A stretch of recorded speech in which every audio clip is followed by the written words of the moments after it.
10 साल का ध्रुव अपनी बड़ी बहन सारा के साथ छत पर सो रहा था। रात के तकरीबन 1 बज रहे थे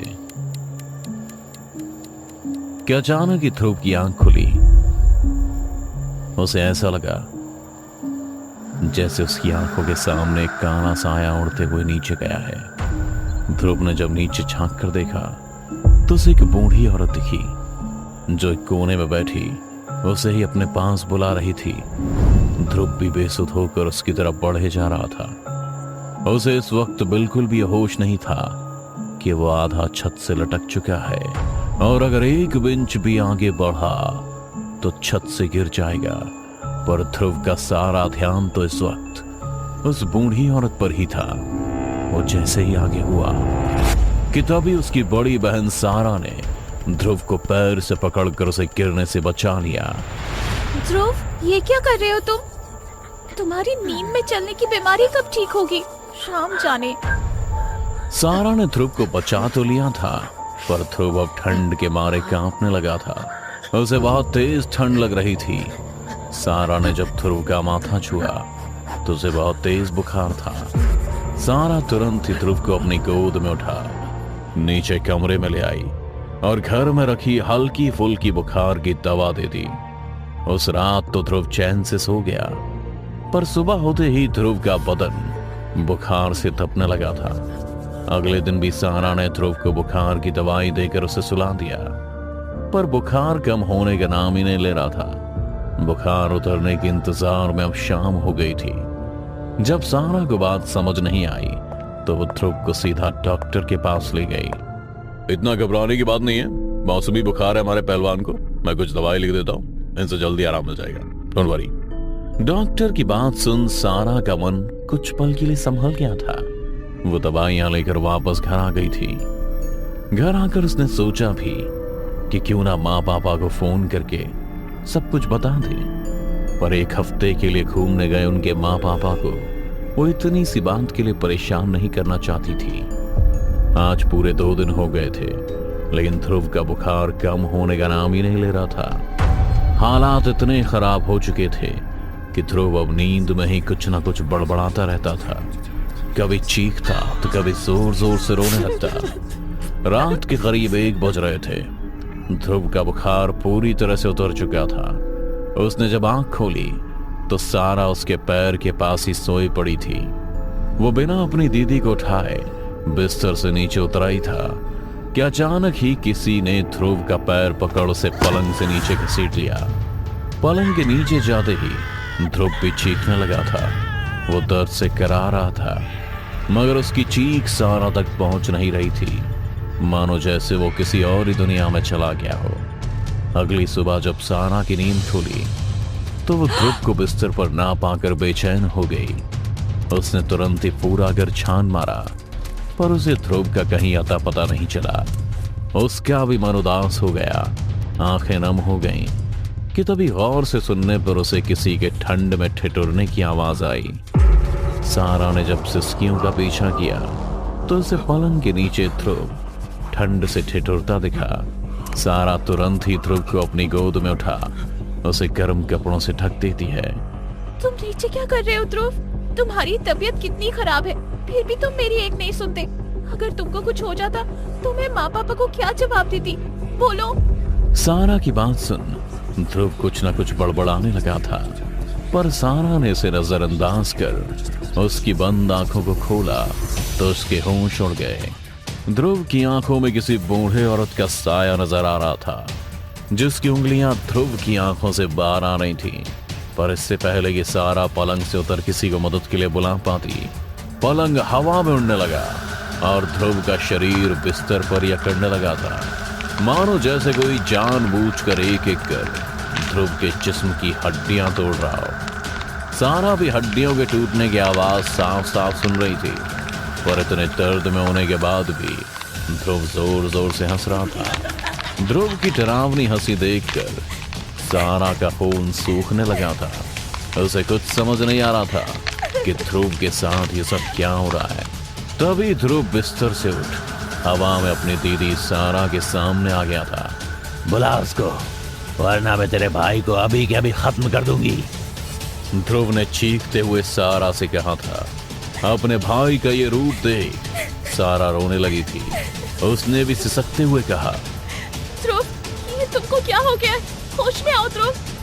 सारा डरते हुए ध्रुव को छूने जा रही थी। तभी ध्रुव ने अपने हाथ से एक मांस का लोथड़ा नोच सारा की तरफ फेंकते हुए कहा, बुलाती या नहीं, वरना इसी तरह तेरे भाई के टुकड़े करती जाऊंगी। ध्रुव का यह हाल देख सारा ने कहा, कौन हो तुम और किसको बुलाना चाहती हो? बुला अपनी माँ को, जिसने मेरा यह हाल किया है। मुझे उससे बात करनी है। ध्रुव के अंदर छिपे उस काले साए ने सारा से अब ये कहा ही था। कितने में सारा और ध्रुव के माँ पापा आ गए। अब तू क्या लेने आई है? सब कुछ तो तुझे दे दिया था। ध्रुव की माँ ने आते ही उस काले साए से कहा। माँ की तरह कहते ही ध्रुव और पलंग पर बैठी सारा सब एक झटके में नीचे आ गए। सारा तो रोती हुई अपने माँ के गले लग गई, लेकिन ध्रुव जमीन पर गिरा कांप रहा था। माँ, ये सब क्या हो रहा है? ये ध्रुव को क्या हो गया था? कुछ तो बोलो माँ, क्या वो ठीक हो जाएगा? माँ के गले लग सारा ने सवालों की लड़ी लगा दी, पर सारा की माँ भी खामोशी थी।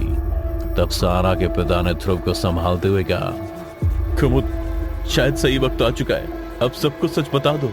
कैसा सच माँ? अपने पापा को कहते सुन सारा का मन उथल पुथल हो गया था, पर उसकी माँ की खामोशी अभी भी टूटी नहीं थी। सारा के बहुत कहने पर भी उसकी माँ ने कुछ नहीं कहा और खुद को एक कमरे में बंद कर दिया। अगले दिन डॉक्टर ने घर पर आकर ध्रुव का इलाज किया। तब पता चला कि डॉक्टर ने ही ध्रुव के माँ पापा को ध्रुव के बारे में बताया। ध्रुव की हालत अब पहले से ठीक हो गई थी। सब उसी की देखरेख में लगे थे और इसी चक्कर में कब रात हो गई किसी को पता नहीं चला। रात होते ही सबको अब डर सताने लगा था, पर इस बार सारा अकेली नहीं थी।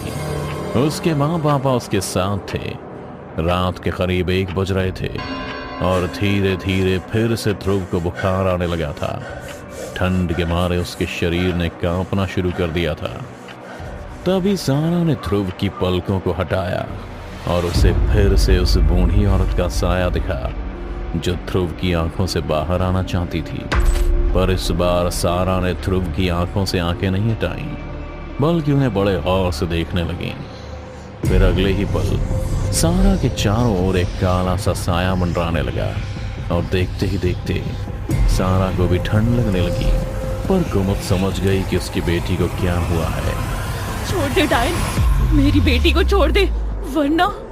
कुमुद की बात सुनकर उसके दोनों बच्चे एक साथ हवा में उड़ने लगे थे। फिर कुमुद को दोनों हाथों से पकड़ उसका सिर दीवार में मारने लगे। कुमुद ने बचने की बहुत कोशिश करी, लेकिन वो अपने बच्चों को नुकसान नहीं पहुंचाना चाहती थी। दीवार पर सिर लगने की वजह से उसके सिर से लगातार खून बह रहा था। वो बेहोश होने लगी थी। तभी कुमुद के पति ने कुमुद को कसकर पकड़ लिया और उसे बच्चों से छोड़ा, अपनी गोद में छिपाते हुए कहा, बस करो माँ, कुमुद की कोई गलती नहीं है। तुम्हारे साथ जो कुछ भी हुआ वो मैंने किया, कुमुद ने नहीं। फिर उसको क्यों तकलीफ दे रही हो? क्या मेरे साथ जो कुछ भी हुआ था वो तूने किया? तूने? पर तू तो मेरा खून था, है ना? इसकी तरह पराए घर से नहीं आया था। तुझे मैंने अपनी कोख से जन्मा था। ध्रुव और सारा के शरीर को अपने वश में कर रखी उस बूढ़ी औरत के साए ने प्रताप से कहा था। ध्रुव और सारा के मुंह एक साथ चल रहे थे, मानो जैसे वो दोनों उस बूढ़ी डायन की जुबान बोल रहे हों। नहीं करता तो तुम मेरा परिवार ही नहीं बसने देती। तुमने तो कसम खा ली थी मेरी कुमुद को मुझसे छीनने की, मेरे बच्चों को कोख में ही मारने की।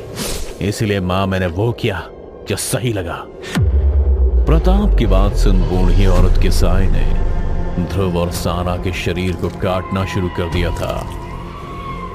इस बार उन दोनों का शरीर एक साथ अकड़ने लगा और दोनों के नाक और आंख से खून गिर रहा था, मानो जैसे कोई दुख में खून के आंसू रो रहा हो। ध्रुव और सारा दर्द में चीख रहे थे, जिसे सुन कुमुद और प्रताप की आंखें भी नम हो गईं। तभी प्रताप ने गिड़गिड़ाते हुए अपनी माँ के साए से भीख मांगी, जो ध्रुव और सारा के ऊपर ही मंडरा रही थी। माँ, अब तुम दूसरी दुनिया में जा चुकी हो, क्यों मेरी हंसती खेलती दुनिया बर्बाद करने वापस आई हो? क्योंकि तूने ही मुझे उस दुनिया में भेजा जहाँ मैं अकेली हूँ, एकदम अकेली। इसलिए मैं तेरे बच्चों को अपने साथ लिए जा रही हूँ। अगर रोक सकता है तो रोक ले। इतना कहकर उस बूढ़ी औरत के साए ने ध्रुव और सारा को गर्दन से पकड़ उसकी हड्डी तोड़ने लगी। दोनों बच्चों को इतना दर्द हो रहा था कि उनकी आंख और नाक से खून रुकने का नाम नहीं ले रहा था कि तभी कुमुद एक तस्वीर के लिए उस साए के सामने आ गई, जिसे देख ध्रुव और सारा एकदम से नीचे आ गिरे और दर्द के मारे वो साया तड़पने और चीखने लगा था। हटाओ इस तस्वीर को मेरे सामने से, मैं कहती हूँ हटाओ। वो जिस दिशा में जाता, कुमुद तस्वीर का मुंह उस दिशा में करके उस साए को तड़पाती रहती। उस साए का दर्द इस हद तक बढ़ चुका था कि हवा में ही वो कुमुद और प्रताप के जिस्म से मांस का लोथड़ा नोचने लगी थी। पर प्रताप भी कुमुद के साथ डट कर खड़ा था। बहुत जद्दोजहद के बाद वो साया अपने आप ही शांत हो गया और बूढ़ी औरत का रूप लेके सबके सामने खड़ा हो गया था। मैंने तो हमेशा तुझसे प्यार किया था, पर तू मेरा खून होकर मेरे साथ ऐसा करेगा, ये मैंने सपने में भी नहीं सोचा था। आखिर क्यों किया था तूने मेरे साथ ऐसा? क्यों अपनी माँ को इतनी बड़ी सजा दी? आखिर क्यों? अपनी माँ की दर्द भरी बात सुनकर प्रताप बोला, माँ, मैं जानता हूँ तुमने जो किया है वो भगवान भी नहीं कर सकता, लेकिन पापा के अत्याचार से बचने के लिए तुमने काले जादू का सहारा लिया, जिसमें तुम अंधी होती जा रही थी। माँ, मुझे याद है तुम रात को 12 बजे शमशान घाट कच्चा मांस लेकर क्यों जाती थी, ताकि तुम एक डायन बन सको और काले जादू की मदद से पिताजी को हमेशा के लिए अपने वश में कर सको, जिससे रोज रोज के लड़ाई के झगड़े बंद हो जाएं और हमें खुशहाल परिवार की तरह रह सकें। और ऐसा हो भी गया। लेकिन माँ, तुम काले जादू के पीछे इतनी पागल हो गई थी कि तुम्हें लोगों के ऊपर काला जादू कर उन्हें वश में करना अच्छा लगने लगा। इस कारण ही तुमने पहले गांव के जानवर पर काला जादू कर उनकी बलि चढ़ाई और उनका कच्चा मांस भी खाया। फिर धीरे धीरे गांव के बच्चे गायब होने लगे। तुमने बड़ी चालाकी से गांव में अफवाह फैला दी कि यह काम डाकुओं का या किसी बाहर के आदमी का है। लेकिन मैं सच जानता था माँ, मैं जानता था कि उन बच्चों की बलि आपने ही दी है, आपने माँ। इसीलिए मैंने गांव वालों को सब कुछ सच सच बता दिया और उन्होंने आपके साथ वही किया जो आपके साथ होना चाहिए था।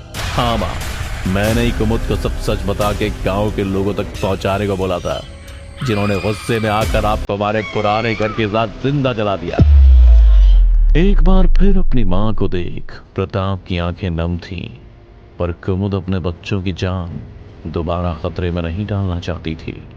इसीलिए उसने उस तस्वीर को उस साए के ऊपर ही फेंक दिया, जो असल में प्रताप के पिता की तस्वीर थी, जिसका डर आज भी उसकी माँ के दिल में बसता था, भले ही वो एक साया ही क्यों ना बन गई। साए पर तस्वीर के गिरते ही वो साया हमेशा हमेशा के लिए खत्म हो गया और प्रताप का परिवार हमेशा हमेशा के लिए आजाद। शायद सच कहा है किसी ने, घरेलू हिंसा के दाग शरीर से तो मिट सकते हैं, लेकिन आत्मा से कभी नहीं।